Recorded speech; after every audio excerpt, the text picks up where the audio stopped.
오늘 함께 보실 말씀은 신약성경 사도행전 28장 11절부터 15절까지입니다. 석 달 후에 우리가 그 섬에서 겨울을 난 알렉산드리아 배를 타고 떠나니 그 배의 머리 장식은 디오스 구로라. 수라구사에 대고 사흘을 있다가 거기서 둘러가서 레기온에 이르러 하루를 지낸 후 남풍이 일어나므로 이튿날 보디울에 이르러 거기서 형제들을 만나 그들의 청함을 받아 이레를 함께 머무니라. 그래서 우리는 이와 같이 로마로 가니라. 그곳 형제들이 우리 소식을 듣고 아비오 광장과 트레이스 타바르네까지 맞으러 오니 바울이 그들을 보고 하나님께 감사하고 담대한 마음을 얻으니라. 아멘. 이 시간 목사님 나오셔서 어떤 영혼도 위로가 필요하다라는 제목으로 하나님 말씀을 증거해 주시겠습니다.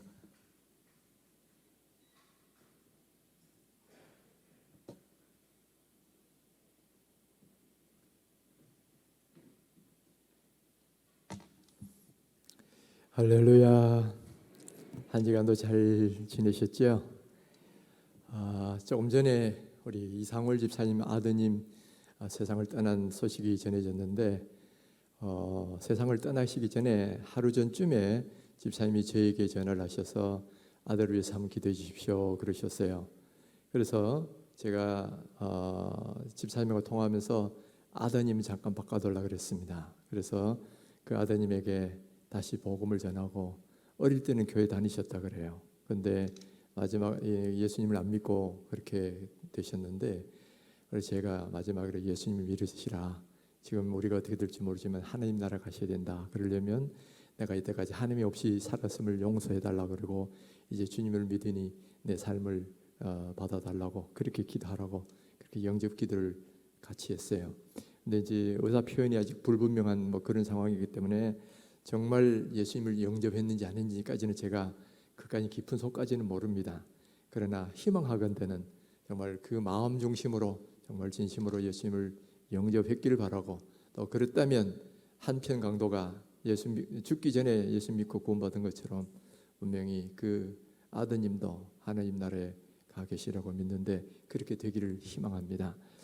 여러분 우리 가족들도 아직 믿지 않는 분들 많이 계시잖아요. 근데 여러분 이렇게 하다가 또 세상을 떠나면 그것만큼 정말 안타까운 일이 없어요. 그래서 여러분 평소에도 이렇게 그분들에게 하나님 말씀을 전하고 꼭 구원받을 수 있도록 그렇게 기도해 주시면 좋겠습니다. 제가 한번 기도하고 말씀 생각하겠습니다.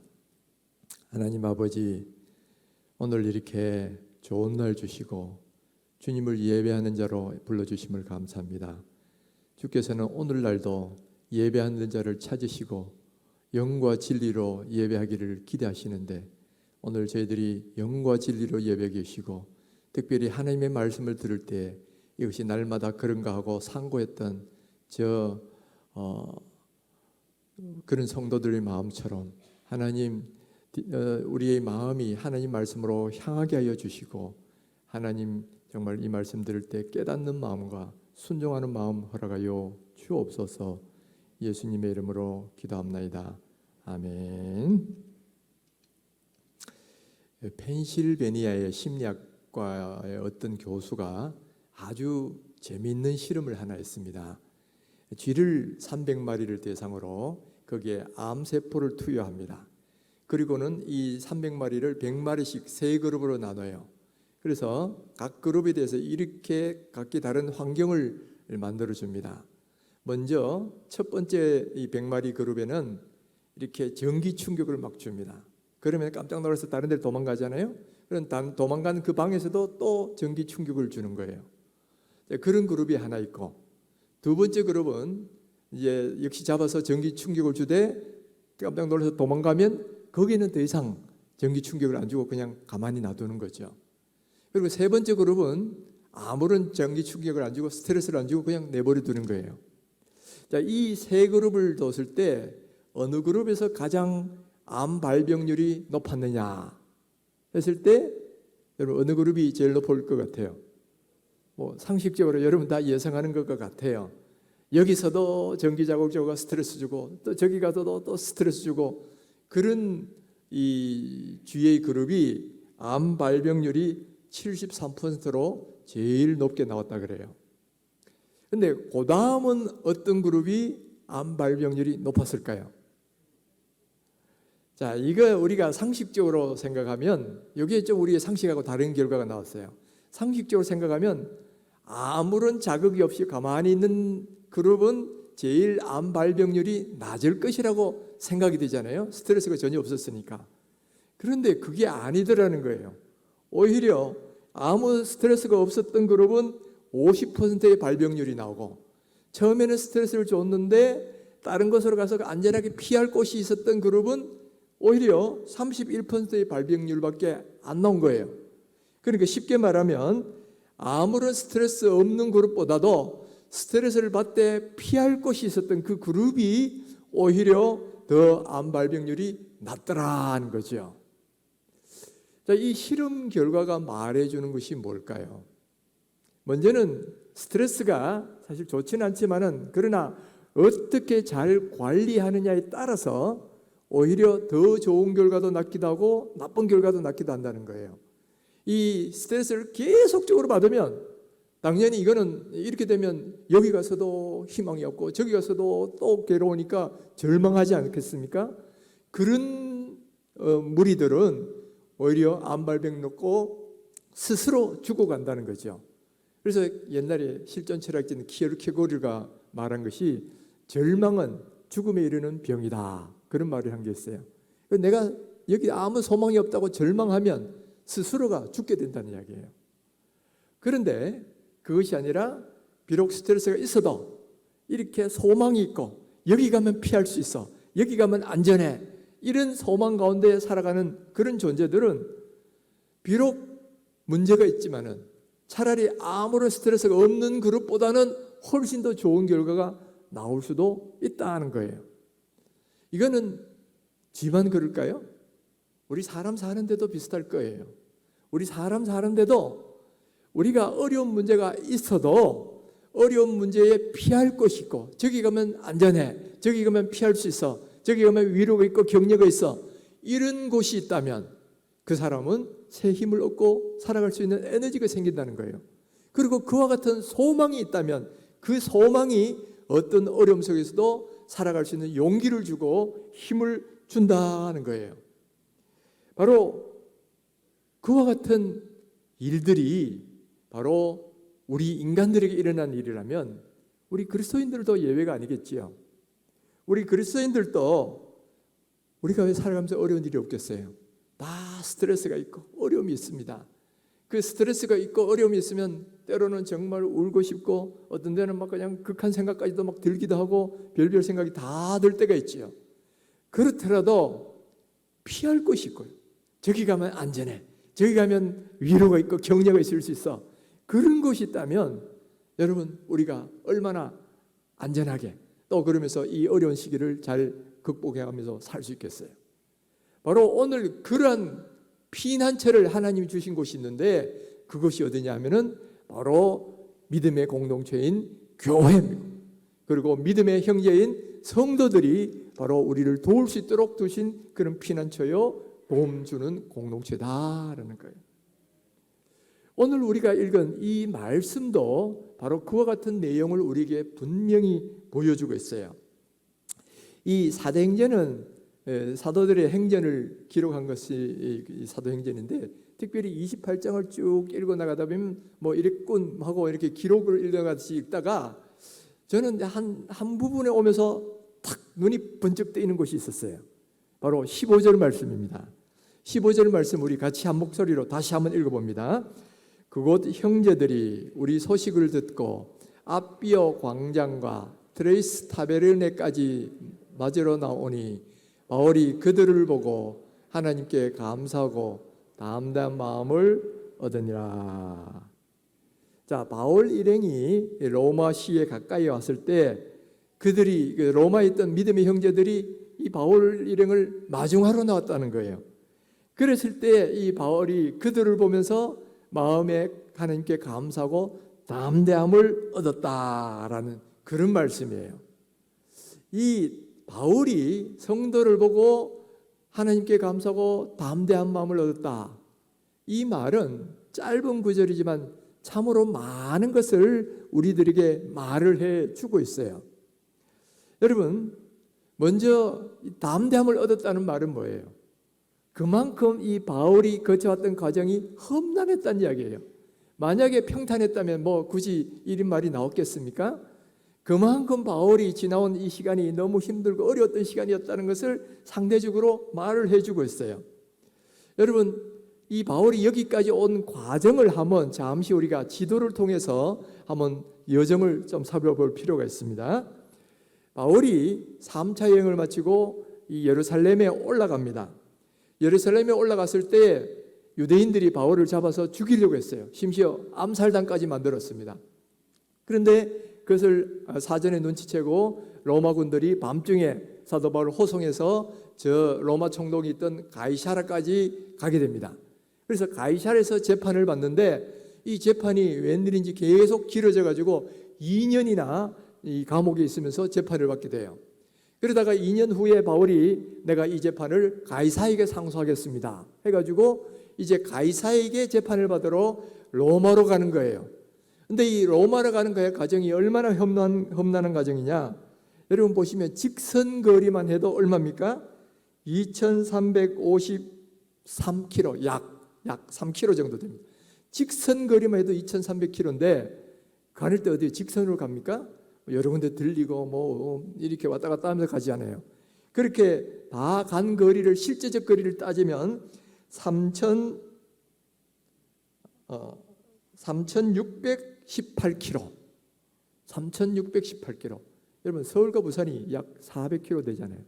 그러니까 그것에 거의 9배에 해당되는 거리를 이 배를 타고 대부분 배를 타고 가는데 뭐 요즘처럼 뭐 크루즈를 타고 여행하면서 편안하게 가느냐? 아니에요.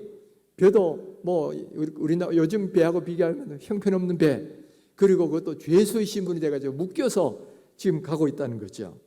그리고 그 여정이 얼마나 험난했든지 정말 폭풍우를 만나서 죽을 고생을 하면서 가는 겁니다. 먼저 가이사랴에서 이렇게 올라가서 여러분 줄을 따라 쭉 올라가 보세요. 그 다음에 시돈이라는 곳에 잠시 머뭅니다. 그리고 시돈에서 쭉 올라가서 구브로 해안을 따라가다가 루기아라는 지역에 보면 무라라는 성이 있어요. 보입니까? 무라라는 성이 주로 이 이집트하고 로마하고 많은 곡물 교역을 했습니다. 그런데 이집트에서 이 로마로 가는 이 곡물선을 실은 배들이 대부분 무라라는 이곳에 와서 이렇게 기항을 하게 돼 있어요.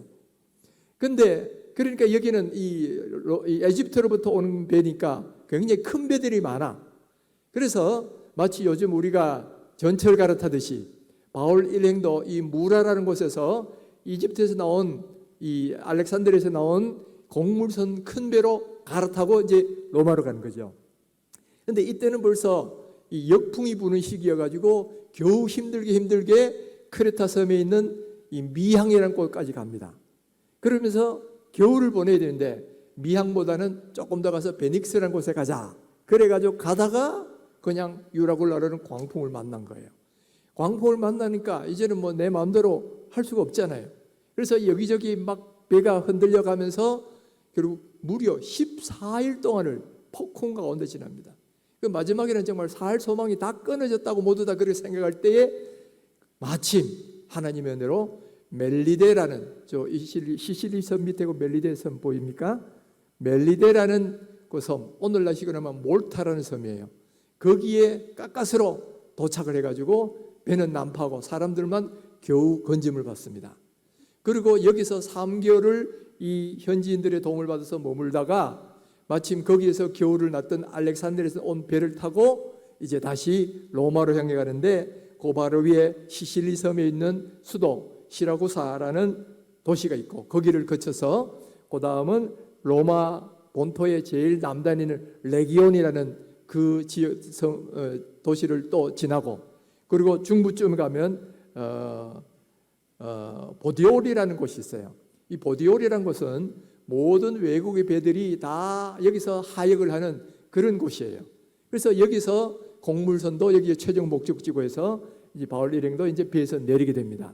마침 그 도시에 믿음의 형제들이 있어서 그들과 함께 7일을 머물게 됩니다. 그러고 나서 이제 로마시를 향해 따라가는데 이 당시 로마시까지는 이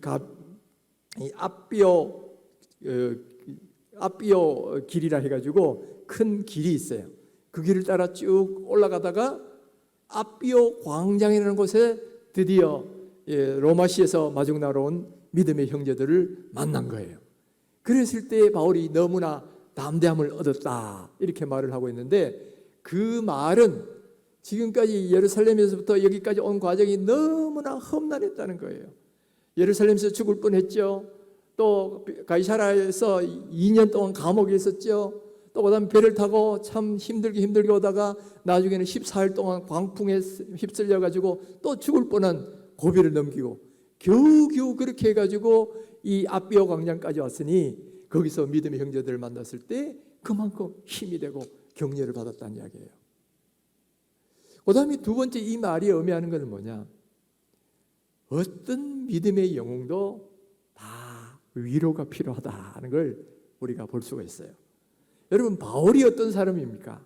바울은 이 다메섹 도상에서 예수님을 만난 이후로부터 하나님의 많은 은혜를 경험합니다.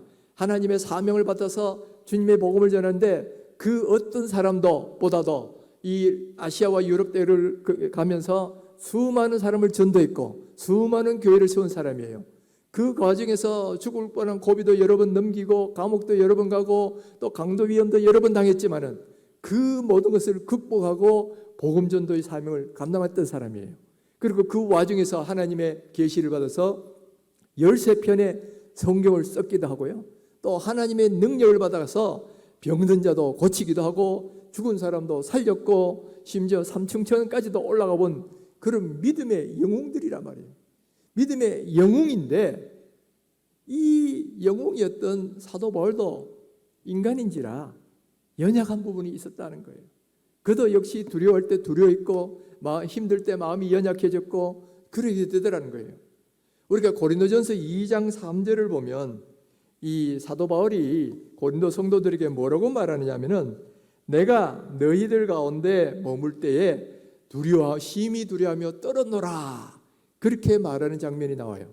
그러니까 아마 바울이 고린도에 갔을 때 굉장히 약하고 두려워했던 것 같아요. 그래서 막 어떤 문제 때문인지 떨었단 말이에요. 그러니까 하나님이 그날 밤에 나타나시는데 뭐라고 말씀하시냐, 두려워 말라, 두려워하지 말며 침묵하지 말고 말하라. 내가 너와 함께 있음에 어떤 사람도 너를 대적하여 해롭게 할 자가 없을 것이니 이는 이 성중에 내 백성이 많음이라. 하나님이 직접 나타나셔서 바울에게 힘과 용기를 주신 거예요. 그리고 너 혼자 아니야, 이 성에 내 백성이 많아, 이렇게 말했을 때 거기에 바울이 다시 힘을 얻고 열심히 사역을 한 적이 있었죠. 그런데 바울이 이렇게 약해진 것은 그때만 있는 게 아니에요. 이번처럼 이렇게 2년 동안 감옥 생활하다가 다시 수많은 항해를 하는 중에 폭풍을 만나고 또 완전 죽을 고비를 여러 번 넘기는 이런 상황이 됐을 때도 마음이 약해질 수밖에 없는 거예요. 사도 바울도 연약한 인간인지라 그렇게 고생할 때 심신이 다 그냥 약해져서 힘들어할 때, 그때에 바로 믿음의 형제들이 나타나서 그를 격려했을 때 비로소 마음의 담대함을 얻었다라는 거예요. 이때 이 로마시에 있는 형제들이 어디까지 나왔냐면 앞비오 광장까지 나왔다 그래요. 이 앞비오 광장은 당시에 굉장히 중요한 이 교통의 요충지입니다. 그리고 무역의 중심지예요. 이것이 로마시로부터는 69km 정도 떨어졌다는데 우리 서울을 기준하면 한 수원 정도 될까요? 대충 수원 정도 되는 것까지 걸어서 이 마중 나왔다는 이야기예요. 또 그 다음에 일부는 보니까 이 트레이스 타바르네까지 왔다 이렇게 돼 있어요. 이 트레이스 타바르네는 문자적으로 보면 세계의 여관이라는 뜻이에요. 그래서 과거 우리가 썼던 개역 성경에서는 트레이스 타바르네는 어려운 말을 안 쓰고 삼관이다 뜻을 번역해 가지고 그렇게 번역을 했었어요. 그런데 이제 개역 개정에는 이 발음 나는 그대로 고유명사로 트레이스 타바르네 이렇게 그대로 번역을 했어요. 여기는 그만큼 여건이 많을 정도로 아주 교통이 요충지였다는 거예요. 여기 갔을 때도 또 한 무리의 성도들이 또 와서 환영을 해줬단 말이에요. 그랬을 때 이 바울이 굉장히 힘을 얻고 담대함을 얻었다는 거예요. 지금 바울이 지나온 과정이 너무나 큰 어려움의 여정인 거예요. 이 어렵고 힘들 때에 정말 이런 영웅도 누군가 도움이 필요하다는 거예요. 누군가 그에게 위로해주고 격려하는 사람이 필요하다는 거예요. 여러분, 이거는 어떤 영웅도 마찬가지입니다. 우리가 잘 아는 나폴레옹은 내 사전에는 불가능이라는 어휘가 없다 막 큰 소리 쳤죠. 실제로 그는 저 알프스 산을 넘어가 이탈리아도 점령하고 유럽 대륙을 거의 점령했던 그런 사람입니다. 그러니까 헤겔이라는 철학자가 나폴레옹을 보고 뭐라 했냐면 절대 정신의 현현이다 그렇게 말할 정도로 아주 칭송을 받았던 영웅인데, 그런 나폴레옹도 나중에 집에 오면요 너무 힘들고 스트레스 쌓이니까 자기 아내인 조세핀의 무릎에 얼굴을 묻고 엉엉 울었다는 그런 기록이 있어요. 그러니까 어떤 영웅도 독불장군이 없다 이 말이에요. 여러분, 이거는 믿음의 사람도 마찬가지죠. 아무리 믿음의 영웅적이고 그래도 혼자서 모든 거 다 할 수가 없어요. 그도 연약할 때가 있고 그도 힘들어 지칠 때가 있고, 그럴 때 누군가의 도움이 필요하고, 그 도움이 첫째는 하나님으로부터 올 때도 있지만은 또한 믿음의 공동체인 교회로부터, 성도들로부터 올 때가 있다는 거예요. 바로 처음에 고린도에 갔을 때는 하나님으로부터 직접 위로와 격려를 받았지만은 이번에는 뭐예요? 성도들을 통해 위로와 격려를 받더라는 거죠. 여러분, 오늘 우리들에게도 영적 영웅이 그렇다면 우리들도 마찬가지죠. 여러분, 신구약 성경을 보십시오. 어떤 영웅들도 다 연약함이 있고 하나님의 도우심이 필요한 거예요. 여러분, 엘리야, 구약 성경의 영웅 그러면 당연히 엘리야인데, 엘리야 한번 보세요. 그는 기도해서 3년 반 동안 비를 멈추게 했고 다시 기도해서 비를 내렸던 사람입니다. 또 바알 선지자 450명과 대결할 때는 기도해가지고 하늘로부터 불을 내려서 그 450명의 이 바알 선지자들 다 물리친 그런 영웅 중에 영웅이에요. 근데 그런 그도 이세벨이 그를 죽이려고 하니까 너무너무 탈진한 나머지, 힘이 그냥 다 지난 나머지 도망가다가 로뎀 나무 아래에 쓰러져서 하나님 앞에 이렇게 기도합니다. 내가 만군의 하나님 여호와를 위하여 열심히 특심하오니 이는 이스라엘 자손이 주의 언약을 버리고 주의 단을 헐며 칼로 주의 선지를 죽였음이오며 오직 나만 남았거늘 저희가 내 생명을 찾아 취하려 하나이다. 오직 나만 남았다는 거예요. 이제는 하나님을 믿는 사람은 나밖에 없어. 나밖에 없는데 나 이제 나만 그저 죽이려 하니까 나 하나님 더 이상 못하겠습니다. 이거거든요. 근데 하나님이 뭐라고 말씀하시느냐? 내가 이스라엘 가운데 7,000인을 남기리니 다 무릎을 바알에게 꿇지 아니하고 다 그 입을 바알에게 맞추지 아니한 자니라. 바울이 생각하기에는 나만 남았다고 생각했지만은, 그러니 외롭고 고독했지만은 하나님은 분명히 말씀하시기를 바알에게 무릎 꿇지 않은 7,000명을 남겨두었다. 너 혼자가 아니야. 이걸 말씀해 주시는 거예요. 그러니까 나 혼자만 있는 줄 아는데 그게 아니구나. 그런 것에가 또 하나님이 떡과 물을 주시고 격려해 주시고 위로해 주시니까 다시 힘을 얻어가지고 사역의 자리로 갔죠. 여러분, 이런 거는 예수님도 예외가 아니었다고 봐요. 예수님도 위대한 하나님의 아들이고 위대한 능력을 행했지만은 마지막 십자가를 앞두고 겟세마네 동산에서 기도하실 때는 인간의 연약한 모습이 분명히 있으셨어요.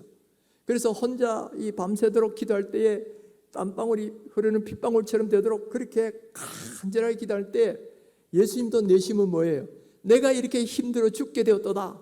같이 너희들도 같이 기도하자. 제자들과 같이 기도하자 그랬어요. 그 3명의 제자를 데리고 왔는데 나중에 와보니까 쿨쿨 자고 있는 거예요. 그거 보니까 얼마나 예수님 마음이 안타깝겠어요. 그래서 너희가 나와 함께 1시간도 깨어 기도할 수 없더냐. 그래서 깨우고 또 갔습니다. 또 뒤에 와보니까 또 자고 있어. 그렇게 3번씩이나 봤는데 다 자고 있어. 여러분, 이때 예수님의 마음이 어땠을 것 같아요? 정말 이제 잠시 뒤면 그 십자가의 고난을 져야 되기 때문에 예수님은 정말 피땀 흘려 기도하고 있는데 제자들은 그것도 모르고 쿨쿨 잠이나 자고 있으니 그 예수님은 참 고독했을 것이고요. 참 안타까웠을 거예요. 예수님도 누군가 함께 기도해 주기를 원하셨다는 거예요. 여러분, 이것은 오늘 우리 모든 성도들 마찬가지예요. 오늘 우리 가운데 어떤 믿음의 영웅도 이렇다면 여러분, 우리 같은 평범한 사람은 더더욱 말할 것도 없어요. 어떤 사람도 영적 독불장으로 있을 수가 없어요. 나 혼자서 뭐 다 할 수 있다, 그런 사람은 없다 이 말이에요. 우리도 신앙생활 하다 보면 어려움이 오고 힘든 문제가 오고 나 혼자서는 감당할 수 없는 그런 문제가 나왔을 때 나에게도 누군가 도와주고 격려해줄 그런 공동체가 필요하고 그런 사람들이 필요한데, 그런 사람들이 어디서 오느냐? 바로 여기 있는 믿음의 형제들을 통해서 오게 되어 있다는 거예요. 그래서 전도서에는 이렇게 말씀하고 있죠. 두 사람이 한 사람보다 나음은 저희가 수고함으로 좋은 상을 얻을 것임이라. 혹시 저희가 넘어지면 하나가 그 동물을 붙들어 일으키거니와 홀로 있어 넘어지고 붙들어 일으킬 자가 없는 자에게는 화가 있으리라. 두 사람이 함께 누우면 따뜻하거니와 한 사람이면 어찌 따뜻하랴. 한 사람이면 패하겠거니와 두 사람이면 능히 당하나니 삼겹줄은 쉽게 끊어지지 아니하느니라. 여러분, 한두 사람이 있을 때, 같이 있을 때 일으켜지고 세워지고 서로를 격려할 수 있다는 거죠. 저도 이번에 췌장 수술을 하면서 힘든 시간을 보냈습니다. 이렇게 수술 마치고 참 고통 속에 있고, 의학적으로 볼 때는 죽을 병은 아니죠. 그러나 고통 속에 있으면 이 삶과 죽음이 마치 사망의 엄침한 골짜기를 지나는 것 같아요. 그런 상황에 있을 때, 좀 힘들었을 때에 저에게 큰 격려가 되고 위로가 되는 것이 있었어요. 그게 뭐냐면 나를 위하여 기도하는 성도들이 있다. 그래서 힘들게 누워 있으면서도 내가 생각한 건 뭐냐?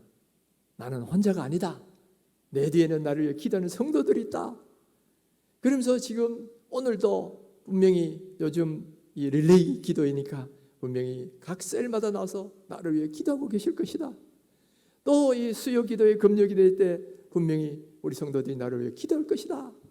이렇게 믿으니까 그 아프고 힘든 가운데서도 얼마나 큰 위로가 되는지, 마치 바울이 그 성도들을 보고 담대함을 얻으니라 하는 것과 똑같이 저의 마음속에도 큰 위로가 되고 격려가 되더라는 거예요.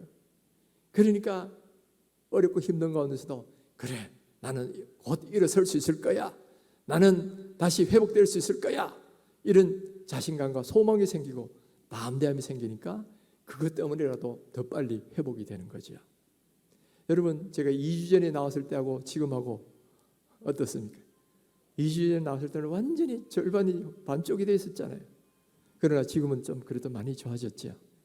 저는 다 이게 저를 위해 기도하시는 우리 성도님들의 그 기도 덕분인 줄 믿습니다. 바로 그것이 저에게는 힘이 되고 그러는 거예요. 그래서 제가 이렇게 태어나고 난 뒤에 아직도 몸이 완전하지를 못해서 모든 사역을 다 똑같이는 할 수는 없어요. 그렇지만 이거는 먼저 해야 되겠다 했던 것이 뭐냐면은 중보기도 사역입니다. 우리 교역자들은 목요일 오전이면 교역자끼리 또 모여가지고 성도들이 기도제 모여가지고 기도하는 시간이 있어요. 그래서 이때 이 중보기도 할 때에 제가 이 중보기도의 은혜를 많이 경험해봤기 때문에, 또 중요성을 경험해봤기 때문에 이거는 결코 내가 쉴 수 없다 그런 거죠. 과거에 저도 힘든 적이 있었어요. 너무너무 힘들어가지고 누가 내 곁에 있어 주지 않나, 누가 나를 위해서 기도해 주지 않나, 이것이 간절히 원하고 있을 때 마침 어떤 분이 저를 위해서 기도해 주는 것을 경험하고 큰 힘을 얻은 적이 있었거든요. 그때 저는 중보기도가 이렇게 중요하구나, 나도 앞으로 다른 사람이 기도하는 사람이 되어야 되겠다, 그렇게 생각하고 있는데 이번에 제가 병석에 있으면서 또다시 그걸 경험을 한 거죠. 그러니까 내가 받았으니 이제 나도 줘야 되겠다. 그래서 다른 것보다도 먼저 중보기도 사역부터 제가 시작을 하는 겁니다. 사랑하는 성도 여러분, 어떤 영웅도 다 위로가 필요하고 격려가 필요합니다. 여러분, 어떤 영웅도 자기 어려운 것을 피할, 그 쥐들이 피할 어떤 자리가 필요했던 것처럼 우리도 피난처가 될 만한 그런 곳이 필요하고요. 또 어떤 영웅도 힘들 때 옆에서 기도해주고 격려해줄 그런 사람들이 필요하다는 거예요. 영웅들이 그렇다면 오늘 여기 있는 우리 같은 보통 사람들은 더 말할 나위가 없는 거예요. 그러므로 사랑하는 성도 여러분, 영적 독불장군이 되지 마십시오. 교회를 나오되 혼자만 겨우 예배만 드리고 가버리고 어떤 교제도 안 이루어지고 이런 분들이 영적 독불장군이거든요. 여러분, 그렇게 하면 교회 공동체가 주는 그 좋은 것들을 경험할 수가 없는 거예요. 물론 어떤 분들은 교회 공동체에 들어갔다 도로 상처 입는다 뭐 이런 분들이 있어요. 그러나 성경에 보면 송아지가 있으면 구유가 소형아지가 없으면 구유가 깨끗하거니와 그러나 그 송아지로 인하여 얻는 것이 맞느니라 그랬어요. 사람들이 교제 때문에 안 좋은 결과도 나올 수는 있지만은 그러나 교제가 주는 그 놀라운 축복과 은혜들은 그보다 훨씬 더 크다는 거예요. 그러니까 여러분 혼자 그냥 교회만 왔다 갔다 하지 마시고요. 공동체 안에 들어오셔야 돼요. 그래서 우리 젊은 사람들은 청년부 공동체가 있고요.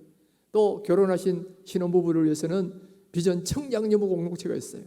또 그 외에 여러 어르신들은 또 셀이 있고 전도회가 있잖아요. 특별히 셀은 우리를 위해서 하나님이 주신 바로 영적 가족입니다. 이 가족이란 것은 그 안에서 힘든 사람 보고 너 왜 이랬니? 막 꾸중하고 책망하고 비난하고 그런 곳이 아니잖아요. 힘들고 이럴 때 격려해주고 위로해주는 것이 바로 가정인데 여러분 우리가 어렵고 힘들 때 위로받을 수 있는 곳이 어디냐? 바로 우리의 이 교회 공동체다 하는 거예요. 여러분 보통 때는 잘 몰라요. 보통 때는 뭐 다 건강하고 잘 나갈 때는 모르는데 여러분 어렵고 힘든 순간 이제는 나밖에 없다고 느끼는 순간 절망의 순간이 되어 보십시오. 그때 내 옆에 누군가 있어줘 가지고 말을 걸어주고 나를 위해 기도해 주는 사람이 있다는 것이 얼마나 큰 힘이 되는지 몰라요. 제가 뭐 저도 이제 60대가 넘어가니까 뭐 노후 준비 뭐 이런 걸 또 신경 써서 노후 준비 어떻게 되는지 이거 한번 강의 들어본 적 있어요. 근데 거기 강사들이 대부분 노후를 위해서 3가지를 준비해야 된다 그러더라고. 첫 번째는 생활할 수 있는 약간의 경제력 미리 준비해 놔야 되고, 두 번째는 건강하지 못하면 노후가 편안할 수 없잖아요. 건강 준비 좀 해야 된다. 미리 건강할 때 운동해야 된다 그런 거죠. 근데 세 번째 또 하나가 있더라고요. 그것은 뭐냐? 외롭고 힘들 때 같이 대화를 나눌 수 있는 친구를 준비하라 하는 거예요. 여러분 공감이 되세요? 노후가 됐을 때 점점 주변에 있는 사람들이 다 세상을 떠나갈 때 그래도 끝까지 대화할 수 있고 함께 할 수 있는 친구가 있어야 노후를 아름답게 보낼 수 있다는 건데 여러분 우리 그리스도인에게서 그 친구를 어디서 찾을 수 있겠어요? 바로 이 믿음의 공동체 교회요. 우리의 셀이라니 말이에요. 그러니까 여러분 그때를 위해서 여기서 미리 좋은 공동체를 만들어 놓으셔야 돼요. 좋을 때를 위해서 저축도 보험도 좋을 때를 위해서 드는 게 아니잖아요. 어려울 때를 위해 드는 거예요. 마찬가지로 여러분 우리가 어려울 때는 정말 공동체가 필요하고 옆에서 친구가 필요하다는 거예요. 그럴 때를 위하여 여러분 교제를 나누신 이런 믿음의 공동체 안에 들어오셔야 돼요. 그리고 좋은 교제를 나누셔야 돼요. 그랬을 때에 우리에게도 정말 어렵고 힘들 때 피난처가 되고 또 바울처럼 힘을 얻는 그런 사람들이 될 수 있다는 거죠. 요즘 코로나 때문에 사실은 좀 아쉬움이 많아요. 함께 모여서 식사도 하고 뭐 모여서 기도도 하고 뭐 이래야 되는데 요즘 코로나 때문에 만남도 짧게만 하십시오. 인사만 하고 가세요. 조금 전에 광고도 그렇게 나갔죠. 또 뭐 식사는 하지 마세요. 그러고 있으니 참 요즘 이 교제가 안 이루어서 그게 제일 아쉬움이 있지만은 그래도 여러분 그래도 우리에게는 전화기도 있고요. 요즘은 줌이라는 이 영상 화상 통화를 할 수 있는 것도 있어요. 또 뭐 좀 전화기도 보니까 화상 통화도 할 수 있어. 보면서 할 수 있어요. 카톡도 있고요. 많은 좋은 매개체가 있어요. 우리가 마음만 먹으면 얼마든지 만나서 못하더라도 할 수 있는 그런 통신수단들이 다 있다는 거예요. 그러니까 여러분 지금 같은 코로나 시대에도 뭐 안 된다 포기하지 마시고요. 한번 여러분 동료들을 또 셀 식구들 또 믿음의 형제들을 한번 자꾸 교제를 나눠보세요. 그래서 오늘 나가실 때도 길게는 하지 마시고 그래서 인사를 한번 나누시고 또 그 다음에 또 주중에 한번 전화도 한번 걸어보세요. 잘 지내냐? 좋은 일 없냐, 어려운 거 없냐 해가지고 있으면 기도 제목 서로 나누고 같이 기도해주고 그러면 얼마나 좋습니까? 바로 그런 교제 가운데서 여러분 내 마음의 답답함도 풀리고요. 바로 그것이 그 충격받은 쥐가 어느 곳에 피난하는 그런 것처럼 내가 안심하고 쉴 수 있는 그런 곳이 되어서 내가 어렵고 힘들 때도 다시금 생명의 힘을 얻게 되는 그런 계기가 될 수 있을 것이라는 거지요. 할렐루야. 여러분 한번 그런 마음으로 옆에 있는 믿음의 형제들을 귀하게 여기십시오. 그리고 사랑하십시다. 그리고 이렇게 한번 고백해 보십시다. 아까도 인사를 하셨겠지만은 이제는 조금 더 우리의 가슴에 마음을 담아서 한번 옆에 분들 보면서 이렇게 고백하십시다. 사랑합니다. 또 반대편을 보면서 사랑합니다. 그리고 저를 보면서도 한번 하십시다. 사랑합니다. 정말 주님의 이름으로 사랑합니다. 성도 여러분, 이렇게 사랑의 고백도 하시고요. 또 말로만 하지 마시고 또 주중에 한번 전화도 하셔가지고 서로 교제도 하시고 기도 제목 나누고 서로 기도해 보십시오. 그랬을 때 마치 이 바울이 그 환난 끝에 성도들을 만났을 때 하나님께 감사하고 담대함을 얻었더라. 바로 그와 같은 일이 오늘 우리들에게도 동일하게 이루어질 줄 믿습니다. 이 은혜가 우리 흰돌교회 공동체 안에 풍성해지기를 주님의 이름으로 축원합니다.